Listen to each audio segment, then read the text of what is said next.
आसंता मे 13 रु 24 तारिख पर्यंत कटक नृत्य उत्सव कमिटी पक्षर आरंभ होगाकू जाउछि सप्तदश सातसाई कटक नृत्य उत्सव। स्थानीय तल बालीजात्रा पड़िया हेबो महोत्सव। एहाकू सफलतार सहित आयोजन करने आज कटक महानगर निगम, कटक उन्नयन कर्तृपक्ष, जिला प्रशासन, संस्कृति विभाग और कटक नृत्य उत्सव कमिटीर मिलित आनुकूल्य सीएमसी सम्मिलनी कक्ष प्रस्तुति बैठक आयोजित हो जाइछि। कमिटी आयोजन अध्यक्ष तथा मेयर सुभाष चंद्र सिंह एथिरे अध्यक्षता करथिबा बेले कमिशनरेट कमिशनर करनदीप कौर सहायता समेत कमिटी सभापति, उपदेष्टा, कार्यकारी सभापति, उपसभापति प्रमुख जोग देइथिले। एही अवसर में चलित वर्ष उत्सवर ब्रोंचर को उन्मोचन करा जाइछि।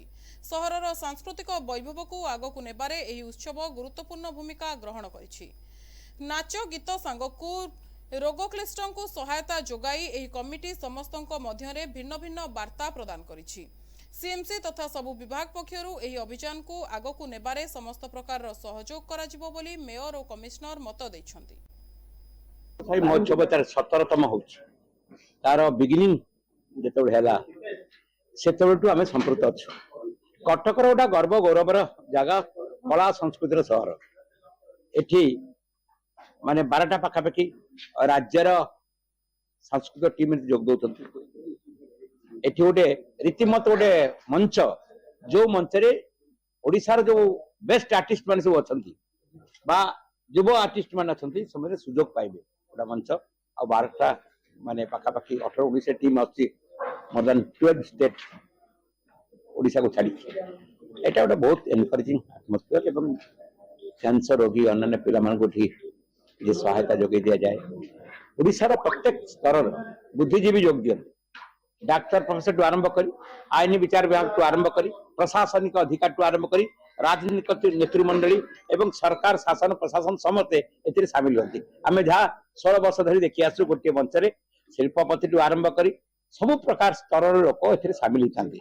मैं आशा करी उत्सव कटक को आउरी आगू बढ़ियार साहाय्य करिवो। कटकर गौरव को जो भाव में एक सांस्कृतिक सहर परिचय अच्छी, बालीजात्रा जार परिचय एवं से बालीजात्रा पूर्व एवं परे एभली फेस्टिवल लागू रही है। आमर शिशुर मेला गला, तापरे वाणिज्यिक मेला गला, तापरे ए आसुची आमर आदिवासी मेला जाउची, तापरे ए पूर्व आदिवासी मेला परे परे आमर सातसाई नृत्य महोत्सव गोटे नेशनल फेस्टिवल आकार को नाम दिया जाए एवं ये समस्त अंशग्रहण करती। आपण मानकर सहयोगिता कटकर यही गौरव को बढ़िया निश्चित साहाय्य करिवो एति आशा करते। आज हमें जो 17 सातसाही कटक महोत्सव होबो महोत्सव ପାଇଁ जो प्रस्तुति बैठक अछि। आज समस्त लाइन ऑफिसर अधिकारी माने भी आसुचंती और जो भी हमर महोत्सव को प्रॉपर्ली भलो भाव रे कंडक्ट करिबा ପାଇଁ जो भी प्रिपरेशन रहिबो from all the line department सब बहुत पॉजिटिव अच्छी। सब ऑफिसर्स माने कहते कि they will cooperate to the best levels. तो आमे आशा करूछु कि एटा जो सातसाही कटक महोत्सव अच्छी बहुत ही भलो भाव रे। सातसाई उत्सव रे सरकारी स्टॉल उभय प्रदर्शनी और व्यवसाय उद्देश्य करने निष्पत्ति निया जाइछि। कमिटी पक्षरु साधारण संपादक दीपेश महापात्र एहाकू परिचालना करथिले। कटकरू सत्यदीप कौन को रिपोर्ट, एनटीवी।